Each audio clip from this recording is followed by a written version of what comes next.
কষ্ট আছিলে বস্তুটো আৰু নতুন এটা কনসেপ্ট মই ইয়াৰ কাৰণে কেৰালাও গৈছিলোঁ চাবলৈ সজবোৰ চাইছিলোঁ কিন্তু কেৰালাৰ যিটো টুৰিজিম হয় কেৰালা যিটো তাৰ নৌকা বিহাৰ হয় তাৰ পানীটো স্থিৰ হয় আৰু আমাৰ ব্ৰহ্মপুত্ৰৰ এটা কাণ্ডাৰ কাৰেণ্ট আছে ইয়াৰ লগত যুঁজিব পৰাকৈ এখন নাও বনোৱা যায় আমি বহুতবাৰ ইয়াক মানে এক্সপেৰিমেণ্ট হিচাপে টুৰ কৰিও চাইছোঁ যিখিনি আমাৰ ত্ৰুটি আছিল সেইখিনি লাহে লাহে সংশোধন কৰি আজি এইটো পদক্ষেপ লৈছোঁ যদি ৰাইজৰ সঁহাৰি পাওঁ পৰ্যটনৰ যদি সঁহাৰি পাওঁ বিশ্বনাথ ঘাটক আৰু আগুৱাই নিয়াৰ এটা আমাৰ চেষ্টা আছে ইয়াৰ লগতে আমি যিটো উমাটুমনি দ্বীপ এটা খুব শান্ত পৰিৱেশ হয় ইয়াত মানে পলিউশ্যন ফ্ৰী প্ৰদূষণমুক্ত জেগা শব্দ প্ৰদূষণ হওক ধূলি বালিৰ প্ৰদূষণ মুক্ত হওক সেইকাৰণে আমি ভাবিছোঁ এটা যোগা ৰিক্ৰিয়েশ্যন চেণ্টাৰ মেণ্টেল ছেটিছফেকশ্যনৰ কাৰণে আমি এটা যোগাৰ এটা কেন্দ্ৰ ইয়াত খোলাৰ ভৱিষ্যতলৈ পৰিকল্পনা ৰাখিছোঁ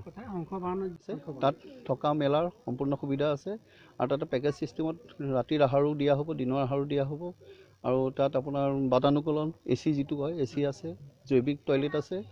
গতিকে সকলোখিনি তাত এটা আধুনিক সাৰ যিমানখিনি পৰা যায় আধুনিক আমি হেৰিত তাত যোগান ধৰিছোঁ আৰু যিখন আমাৰ গ্ৰীণ আচিনা হজবোট আছে এইখন ডে ক্ৰুইজ হ'ব ইয়াত অপেন হিচাপে মুকলিভাৱে ইয়াত বিচৰণ কৰিব পৰা যাব আৰু ইয়াত 50জনলৈকে যাত্ৰী ইয়াত যাব পাৰিব একেলগে আৰু যিটো কাজিৰঙাৰ পাদদেশ মানে কাজিৰঙাৰ কাষে কাষে যোৱাৰ এটা সুন্দৰ যাত্ৰা যথেষ্ট সুৰক্ষা ব্যৱস্থা আছে তেওঁলোকে লাগে আমাক ছাপৰ্টিং এখন জাহাজ যাব লাইফ জেকেট থাকিব য'তে অসুবিধা পায় তাতে ৰখাই লংগৰ ছিষ্টেম আছে সেইখিনি যিহেতু যোৱাত আমি বছৰত বানপানীত দেখিছোঁ গুৱাহাটীৰ এখন দুৰ্ঘটনা হৈছে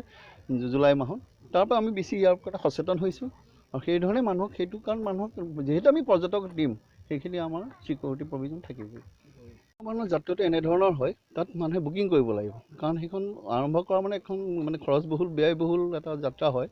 তাত দুটাকৈ ইঞ্জিন আছে গতিকে তাত এটা যিটো আমাৰ ইন্ধনৰ যথেষ্ট খৰচা হয় সেই ধৰণে যদি যোনে বুকিং কৰি লৈ যায় তেতিয়াহ'লে সেইদিনাখনৰ পৰাই আৰম্ভ হ'ব